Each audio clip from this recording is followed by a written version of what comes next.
Study IQ IAS, अब तैयारी हुई अफोर्डेबल। नमस्कार दोस्तों जो सेम सेक्स मैरिज को लेकर सुप्रीम कोर्ट के अंदर इस समय बड़ा विवाद चल रहा है, केस चल रहा है। बहुत सारे पिटीशंस डाले गए थे सुप्रीम कोर्ट के अंदर कि सेम सेक्स मैरिज को लीगल कर देना चाहिए भारत के अंदर।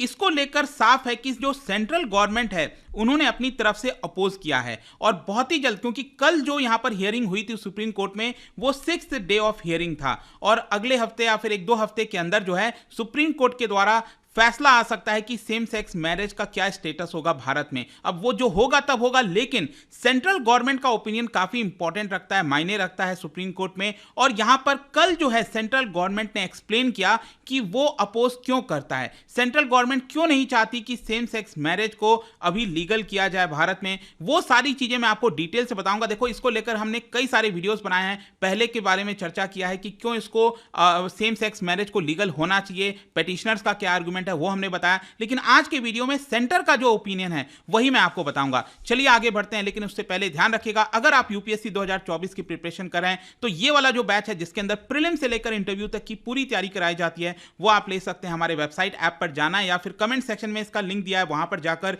यूज करिए कोड अंकित लाइव ताकि आपको मैक्सिमम डिस्काउंट मिल जाए। 2025 की तैयारी हो या फिर इसके अलावा ऑप्शनल के बैचेस हो, जो भी आपको लेना है just use the code Ankit live to get maximum discount. और इसके अलावा अगर आप एमसीक्यूज अटेम्प्ट करना चाहते हैं तो मेरे इंस्टा पेज पर जा सकते हैं, वहां पर स्टोरीज में जितने भी एमसीक्यूज हैं उसको आप अटेम्प्ट कर पाएंगे। चलिए शुरुआत करते हैं और सबसे पहले देखते हैं एग्जैक्टली हो क्या रहा है। देखो, जैसा कि मैं आपको बोला, सुप्रीम कोर्ट के अंदर कई सारे पिटीशंस डाले गए थे यहां पर अलग अलग कम्युनिटीज के द्वारा और उनका कहना था कि सेम सेक्स मैरिज को जो है लीगल कर देना चाहिए। भारत में अभी आप रजिस्टर नहीं कर सकते सेम सेक्स मैरिज, आपको मेल और फीमेल होना पड़ेगा तभी आपका रजिस्ट्रेशन हो सकता है। लेकिन इसको लेकर सुप्रीम कोर्ट ने सारे पिटीशंस को एक कर दिया और इसको लेकर सुनवाई स्टार्ट कर दी, जिसमें सेंट्रल गवर्नमेंट का भी ओपिनियन मांगा गया था। तो सेंट्रल गवर्नमेंट की तरफ से जो सॉलिसिटर जनरल तुषार मेहता है उन्होंने कल सुप्रीम कोर्ट में आर्गुमेंट दिया और यह कहा कि यह जो पूरा मुद्दा है वो पार्लियामेंट को ही छोड़ देना चाहिए।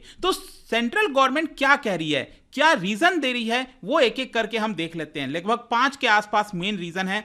सबसे पहला रीजन सेंट्रल गवर्नमेंट ने दिया है which is related to religious definitions of marriage। मतलब कि सेंट्रल गवर्नमेंट ये कह रही है कि अलग अलग रिलीजन्स के आधार पर अगर आप देखोगे जितने भी रिलीजन्स हैं उसमें यहां पर मैरिज को तभी रिकॉग्नाइज किया जाता है जब एक तरफ मैन हो और दूसरी तरफ वुमेन हो। मतलब कि जब अपोजिट सेक्स होगा तभी यहां पर अलग जितने भी रिलीजन्स हैं उसमें मैरिज को स्वीकारा गया है। सेम सेक्स को कभी भी मैरिज अलग अलग रिलीजन में इसको स्वीकारा नहीं गया है। और इसीलिए जो तुषार मेहता है उन्होंने आर्गुमेंट ये दिया कि अगर हम कोई नए आइडिया को लेकर आ रहे हैं, मतलब कि सेम सेक्स मैरिज को अगर हम लेकर आना चाहते हैं तो ये जो जिम्मेदारी है वो कोर्ट को नहीं लेनी चाहिए, ये जिम्मेदारी बेसिकली पार्लियामेंट को छोड़ देनी चाहिए। और इसके साथ साथ यहां पर एक और जो तर्क दिया जा रहा है स्पेशल मैरिज एक्ट 1954 का। बेसिकली हुआ क्या था कि सुप्रीम कोर्ट ने यह बोल दिया, बयान दे दिया कि अगर हम सेम सेक्स मैरिज को लीगल करते भी हैं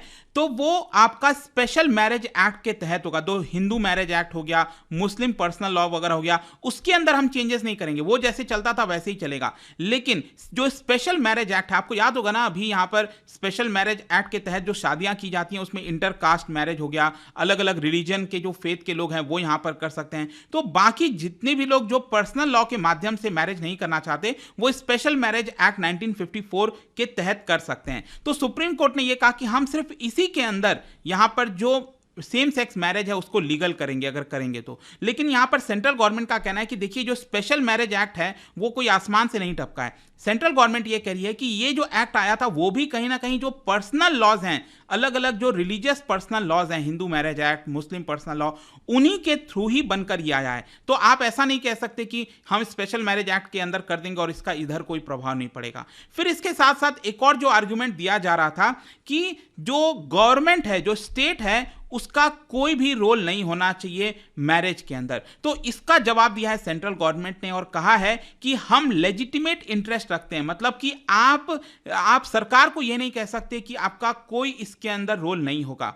क्योंकि सेंट्रल गवर्नमेंट ये कह रही है कि right to marry is not absolute. हम कहते हैं ना जो हमारे फंडामेंटल राइट्स हैं, right to freedom of speech, तो कोई भी राइट ऐसा नहीं होता है कि एब्सोल्यूट होता है, उसमें रूल्स एंड रेगुलेशंस बनते हैं, जो लॉज बनाए जाते हैं उसके अकॉर्डिंगली यहां पर चीजें चला करती हैं। उसी प्रकार से जो मैरिज है वो भी आपका जो लॉज हैं देश के अंदर उसके हिसाब से वर्क करेंगी। यहां पर सेंट्रल गवर्नमेंट ने कई सारे जो एस्पेक्ट है मैरिज का उसका भी जिक्र किया, जैसे कि एज हो गया। हम सबको पता है ना कि यहां पर जब बोला जाता है जो एज है वो 18 वर्ष से ऊपर, 21 ईयर से अबव मेन का इस तरह से होना चाहिए। तो एज कंसेंट भी जरूरी है। यहां पर जो अलग अलग परसेप्शंस हैं किस तरह मैरिज होना चाहिए, वो सारी चीजें, डाइवोर्स, सेपरेशन, बहुत सारी चीजें वो सरकार रेगुलेट करती है। तो बहुत सारे जो पिटिशनर्स ये आर्गुमेंट दे रहे थे कि सरकार का कोई रोल नहीं है, ऐसा नहीं है, यहां पर सरकार का भी रोल होता है। इनफैक्ट मैं आपको एक और इंटरेस्टिंग चीज बताता हूं, यहां पर जो तुषार मेहता हैं सॉलिसिटर जनरल, उन्होंने एक आर्गुमेंट दिया सुप्रीम कोर्ट के अंदर कल। उन्होंने ये कहा कि देखिए बहुत सारी ऐसी चीजें हैं समाज के अंदर, जैसे कि अगर मान लो पिटिशनर ये कहता है कि सरकार का कोई रोल नहीं है, कोई लॉ हमें गवर्न नहीं कर सकता मैरिज को, हम जिससे शादी करना चाहें कर सकते हैं। ऐसे तो मान लीजिए जो कानून बना हुआ है बेस्टियलिटी के ऊपर, इंसेस्ट के ऊपर। बेस्टियलिटी बेसिकली क्या होता है कि जो एनिमल और ह्यूमन के बीच में जो सेक्स है उसको अब प्रोहिबिशन है, वो नहीं हो सकता। ठीक है। इंसेस्ट मतलब होता है कि एक ही फैमिली के अंदर जो मैरिज है, जैसे ब्रदर और सिस्टर, उनके बीच में कोई जो है सेक्स नहीं हो सकता। तो ये जो सारी चीजें हैं वो लॉ के अकॉर्डिंग इसको बैन किया हुआ है, ये ऐसा नहीं हो सकता। तो अगर हम देखें, अगर हम ये आर्गुमेंट देते हैं कि सरकार का कोई रोल नहीं है, तो ऐसे तो फिर इन सब के ऊपर भी लॉ नहीं बनना चाहिए, जिसको जैसे चाहे जो चाहे वो तो समाज में कर सकता है। तो ऐसा पॉसिबल नहीं है। और मैं आपको बता दूं, जब ये सुप्रीम कोर्ट ने ये यहां पर आर्गुमेंट दिया था तो सुप्रीम कोर्ट ने भी इस बात को माना और कहा कि हां, यह कहना गलत होगा कि सरकार का इसमें कोई रोल नहीं है। यहां पर जो सीजेआई हैं, chief justice of India Chandrachud साहब, उन्होंने कहा कि देखिए बहुत सी ऐसी चीजें होती हैं, जैसे पेरेंट चाइल्ड का रिलेशनशिप हो गया। अगर मान लो पेरेंट ये कहता है कि हम अपने बच्चे को नहीं पढ़ाएंगे, तो ऐसा नहीं हो सकता। सरकार चाहती है कि आप सभी बच्चों को पढ़ाओ, अपने बच्चे को पढ़ाओ, तो पेरेंट्स का एब्सोल्यूट कंट्रोल नहीं हो सकता। हाँ, पेरेंट्स का बहुत कंट्रोल होता है बच्चों के ऊपर, उन्हीं के बच्चे हैं, लेकिन अल्टीमेटली बहुत सी कुछ ऐसी चीजें हैं जिसमें सरकार भी दखल देती है। तो मैरिज के अंदर भी सरकार दखल दे सकती है। तो ये वाला जो पिटिशनर्स का आर्गुमेंट था वो हटा दिया, तुषार मेहता ने अपना पॉइंट यहां पर रखा। फिर नेक्स्ट जो एक हवाला दिया गया, आर्गुमेंट दिया गया है सेंट्रल गवर्नमेंट की तरफ से, वो है आपका राइट टू प्राइवेसी। अब देखो, आपको याद होगा पुट्टास्वामी जो केस आया था, Puttaswamy versus union of India, 2017 में डिसीजन आया था सुप्रीम कोर्ट का, जिसके अंदर राइट टू प्राइवेसी को फंडामेंटल राइट डिक्लेयर किया गया था। तो यहां पर कई सारे जो पिटिशनर्स डाले गए थे कि जो देखिए जो मैरिज है वो एक राइट टू प्राइवेसी के अंदर आता है, यहां पर हमें फ्रीडम मिलना चाहिए, हमें लीगल स्टेटस मिलना चाहिए।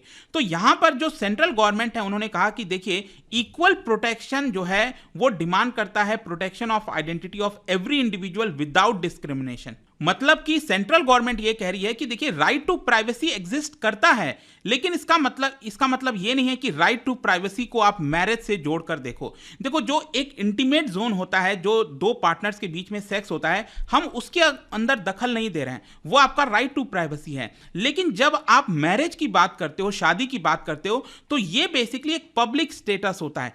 हम सबको पता है ना, जब मैरिज होता है तो हम समाज के कई लोगों को बुलाते हैं, उनको दिखाते हैं कि हम साथ में आ रहे हैं, हम साथ में जोड़ रहे हैं, हम शादी कर रहे हैं, राइट।